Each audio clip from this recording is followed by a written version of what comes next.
Hello, my name is Joe Geisner. Today, I would like to be able to talk a little bit about a book that Signature Books published April 2020. It's called Writing Mormon History. I'd like to read the authors to you. Polly Aird, Will Bagley, Todd Compton, Brian Hales, Mel Johnson, William McKinnon, Linda Newell, Greg Prince, D. Michael Quinn, Craig Smith, George D. Smith, Vicki Cleverly Speak, Susan Staker, Daniel Stone, and John Turner. Here's a nice picture of Writing Mormon History. It's a wonderful job that Signature Books did. I'm very proud of the work. I was lucky enough to be the editor. And basically, these are my friends who wrote their story about writing their book. My goal was for their words to speak for themselves, for the reader to be able to understand where the authors are coming from and to hear it in the author's voice. From what I've been told from quite a few readers, I think we were successful. I hope that this few minutes that we get to talk will give you some taste of why I think this is an important book and why I even pursued doing this book. When I was 17 years old, my mom and my sister and I had gone to Minnesota. We had gone from California to the Midwest and visited family in both Minnesota and Wisconsin. And we were there to do genealogy work. On the way back, we broke down in Rock Springs, Wyoming, and spent the night in the Rabbit. It was a Volkswagen Rabbit, and the mechanic was able to get us fixed at least enough to get into Salt Lake City. We made it there, and the car had to go into the shop to be worked on. This gave me an opportunity to go around and visit historical sites in Salt Lake. I had done this a little bit, but I really got to explore this time. I spent some time at the church office building, looking around. At the time, the genealogy library was there, so I went inside there. Also, the church historical department was housed in this building. I was standing there at the elevator looking at the list of the personnel, seeing Leonard Arrington's name at the top as church historian. Ronald Walker, who was a PhD student at the time, walked up to me and asked me if he could help me. I explained to him that I'd like to meet with the church historian. I had some questions I wanted to ask. I was a 17-year-old kid that looked very 17 with long hair, full beard, and I was actually shocked because he said, "Yeah, let's go upstairs and see if Brother Arrington will talk to you." Ron took me upstairs. We went to Leonard's secretary's desk. Ron asked her if Leonard would be able to see me and talk with me. She said, "I'm sure we can ask Brother Arrington if he'd be able to talk with you." So she called on her phone, and Leonard invited me into his office. I had told him about some things I had read while in the East. Mainly it was about the Kirtland Safety Society and the financial upheaval that was caused with that anti-banking system, that Parley Pratt had even denounced Joseph Smith. These were all things that shocked me. I had never heard of them before. So I told Leonard about this, and I said I had wondered if I should get Essentials in Church History by Joseph Fielding Smith. Leonard was kind enough to say that a new book had been published, actually under the church historian's supervision, and that it was published by Deseret Book. It was called The Story of the Latter-day Saints. This was really my first book, my first introduction to the New Mormon History. I became a student of the New Mormon History from that point on and read pretty much everything I could get my hands on. I have a love for books. I have more books probably than I know what to do with. I've read quite a few. I'm sure I'll never get through every single one of them, but every single one of them has a meaning to me. And I felt that I wanted to share this love of books with other people. Fast forward to a sunstone about 1992, and I happened to be there when Leonard Arrington was in attendance, and he actually was speaking. Ross Peterson, who was the editor of Dialogue and also a professor at Utah State University, was going to interview Leonard about his work on Great Basin Kingdom. This was an inside look at the author talking about his book, a monumental book, in fact. And that was probably the first time I'd ever had that kind of experience. I talked to Mike Quinn a little bit about his work and found it fascinating. I read Carmen Hardy's article that was later published in Dialogue, I believe, about his writing on polygamy. Juanita Brooks and her article in the Utah Historical Quarterly about her writing called Copyian Word for Word. Those all gave me insight into the author and the author's life. As a book collector, you're also fascinated with the publication history. Why was it published? Who published it? Were there other printings? And there is one chapter in Writing Mormon History that really doesn't fit, yet it was important to me to include it. And that's Craig Smith's chapter on the Juanita Brooks writing Dudley Levitt. This was really her first book, and it's about her grandfather. It's a strange book in the way, in physically, because both the first printing and the second printing are similar in size. Both have a blue cover, and both have the identical pages. There's no difference in the two. There's no distinction on where it says second printing, nothing like that. The third printing is a little bit different, but it's still in a blue cover and still has similarities except for a coat of arms that was added. Craig Smith details this. Juanita Brooks herself even made errors in the way she would describe it later on to people. Craig found out information that showed that some of her comments were actually not accurate. That's all detailed in his. The other authors discuss important subjects. Mike Quinn in the book has allowed us to have his diary entries when he was at the church historical department as a grad student at U of U and getting ready to go off to Yale to do his PhD. He talks about those experiences in his diary entries and how books came about, such as Early Mormonism and the Magic Worldview, or the book on J. Reuben Clark. Those are all things that these diaries help us understand. Holly Aird and Susan Staker, Lyndon Newell, and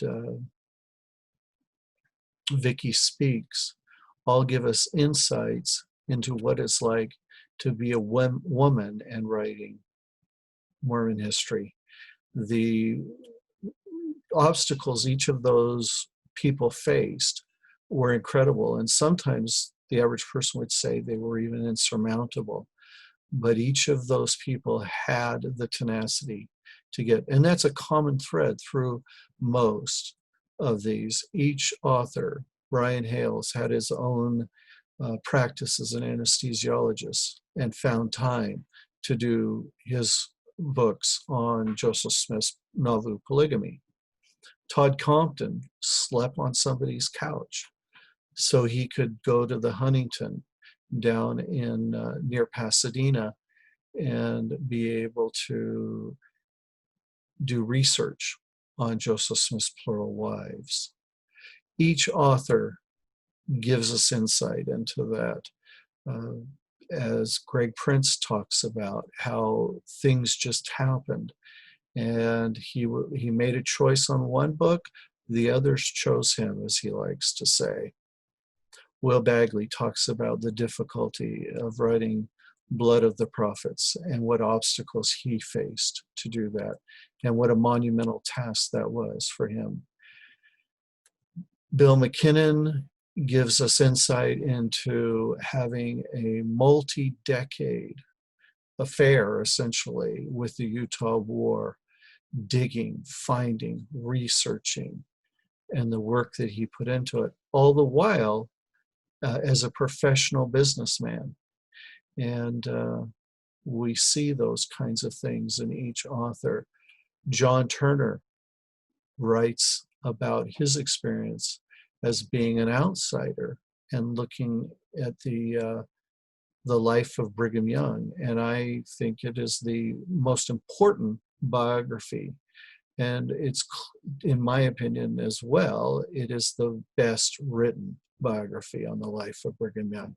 You read that book and you understand Brigham Young. So that gives you an idea of the kinds of things that you can find within the pages of Writing Mormon History.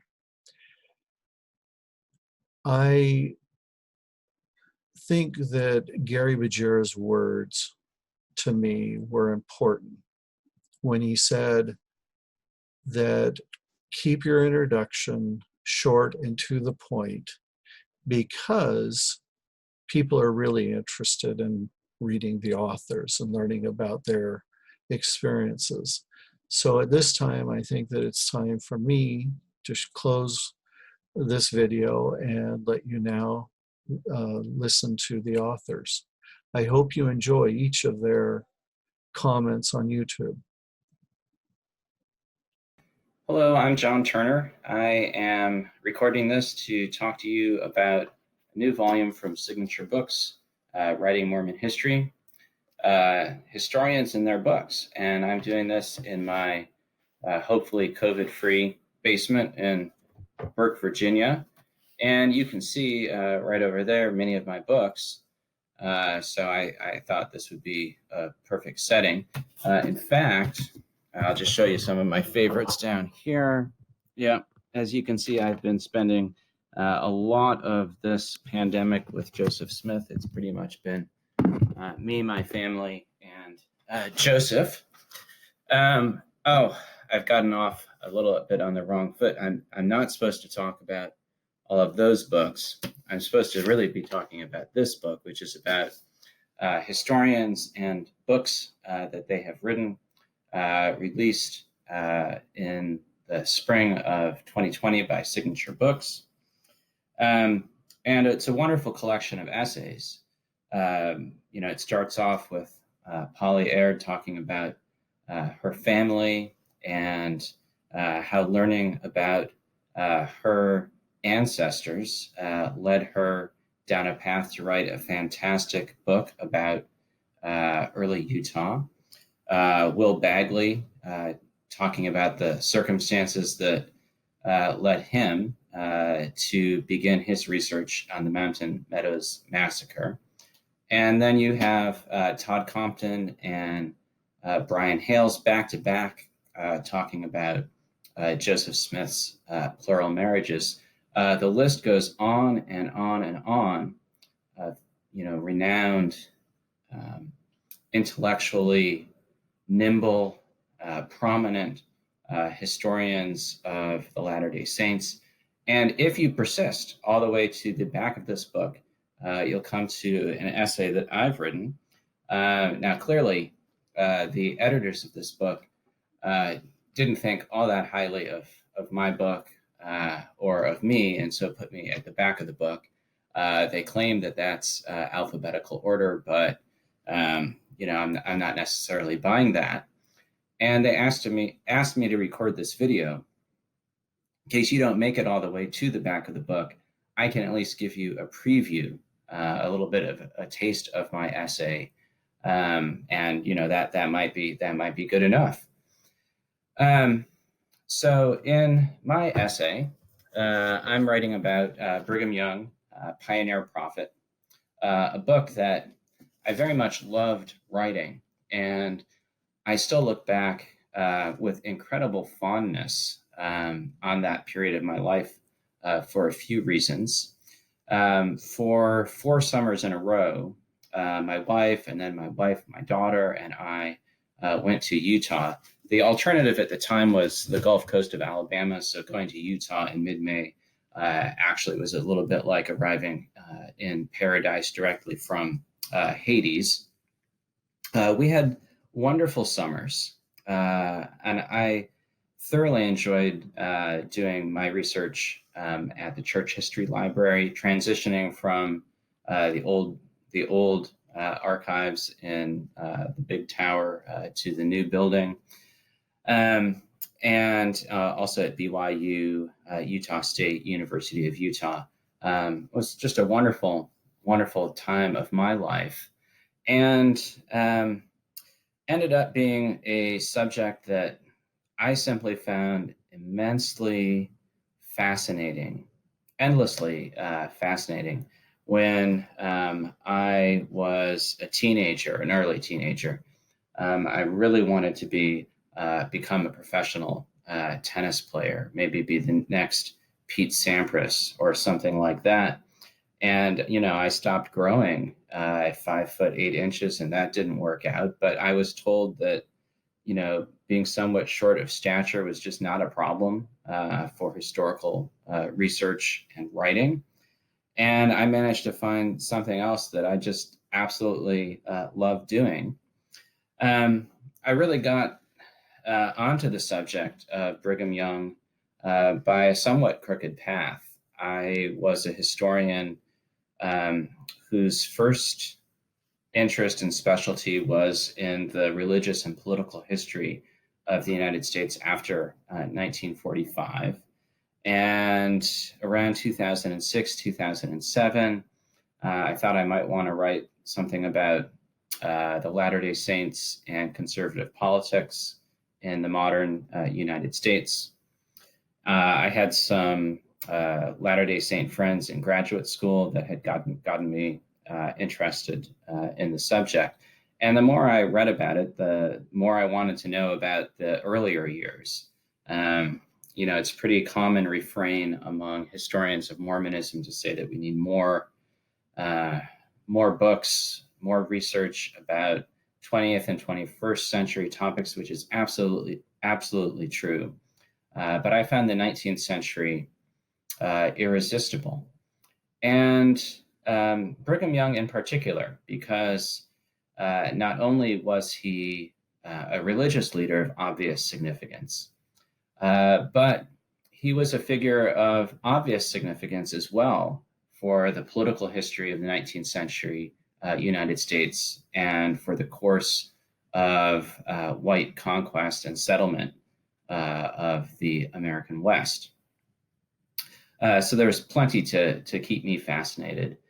And I think I was fortunate to begin conducting research at a time when the Church History Library and the Church History Department, the church in general, had become more open to scholarly research on 19th century Mormon history.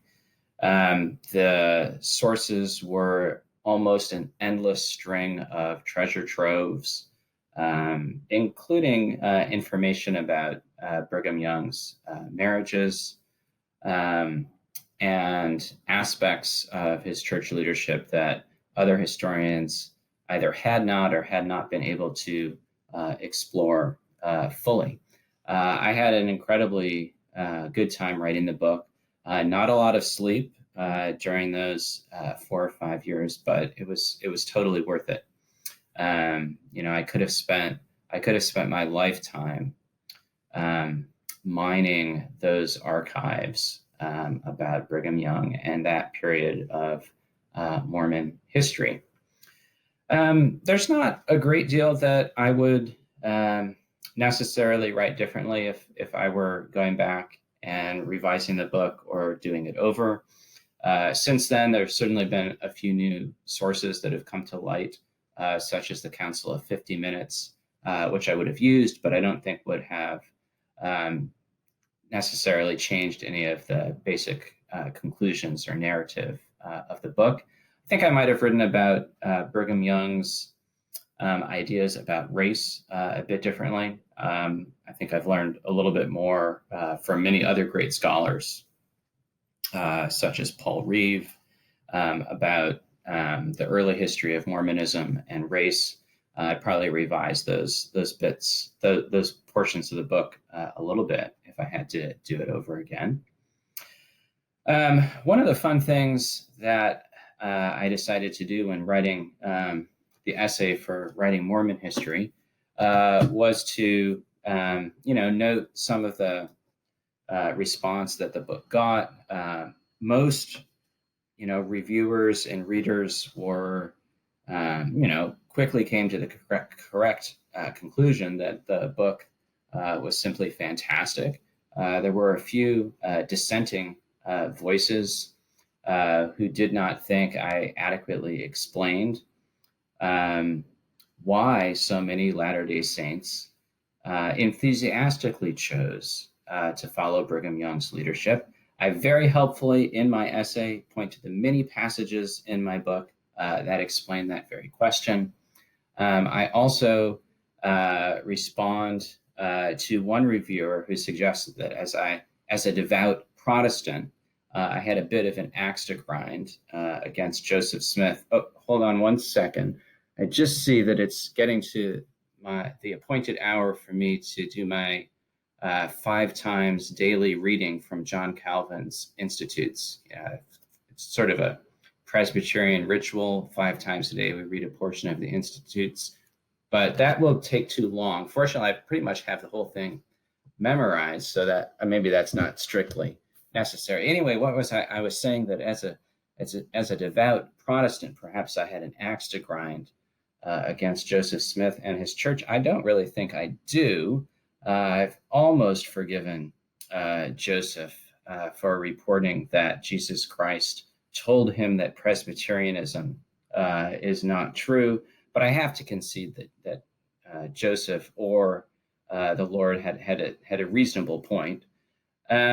So I don't particularly think, I feel any animus against Mormon doctrine or the founder of Mormonism. In fact, quite the contrary. I have found over the years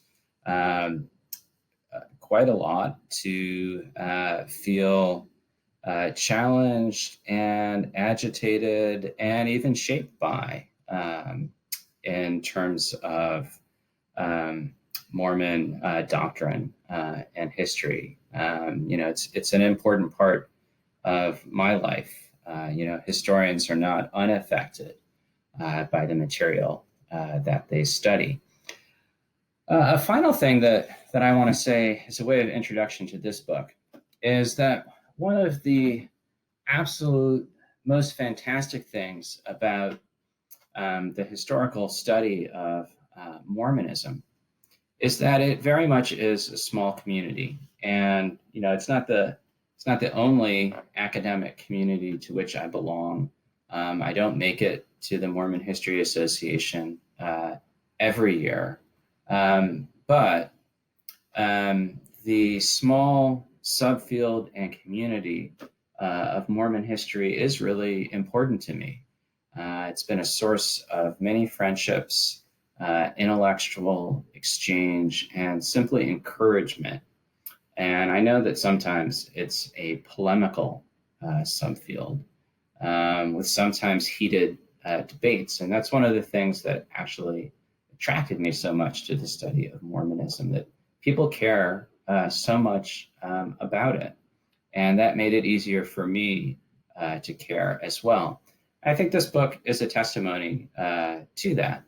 Here you have 15 or 16, I'm not going to count, 15 or 16 historians from all sorts of different backgrounds, some of them very faithful, active Latter-day Saints, others formerly so, still others like myself, who've never had any connection to the church outside of the joint study of its history. And I think that's something very much worth celebrating, very much worth reading about. And so I encourage you to get and read a copy of Joe Geisner's writing, Mormon History. And I know you'll enjoy getting a sense of that community through the pages of this book.